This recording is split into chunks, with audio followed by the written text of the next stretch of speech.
মাঠটার নাম দুর্বার রাজশাহী, তবে ফ্র্যাঞ্চাইজির অবস্থা আর দলে ভালো বিদেশি খেলোয়াড় টানতে না পারার কারণে দর্শকরা দুর্বার রাজশাহীর নাম দিয়েছে দুর্বল রাজশাহী। অথচ সেই দুর্বার রাজশাহীর কাছে এবারের বিপিএল এর সবথেকে শক্তিশালী দল রংপুর রাইডার্স প্রথমবারের মতো পরাজিত হলো।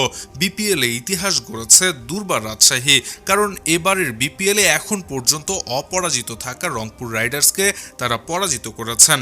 বৃহস্পতিবার চট্টগ্রামে রাজশাহীর বিপক্ষে মাঠে নামে রংপুর। এই ম্যাচে প্রথমে ব্যাটিং করে দুর্বার রাজশাহী 9 উইকেটের বিনিময়ে 170 রান তুলতে সক্ষম হয়। 171 রানের টার্গেটে দ্বিতীয় ইনিংসে ব্যাটিং করতে নেমে এই ম্যাচে খুব একটা সুবিধা করতে পারেনি রংপুর রাইডার্সের ব্যাটসম্যানরা।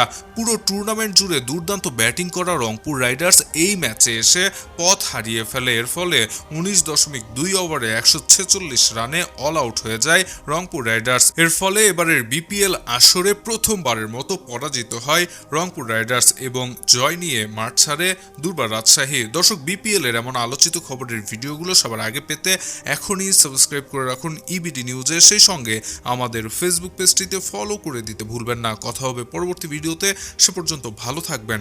ধন্যবাদ।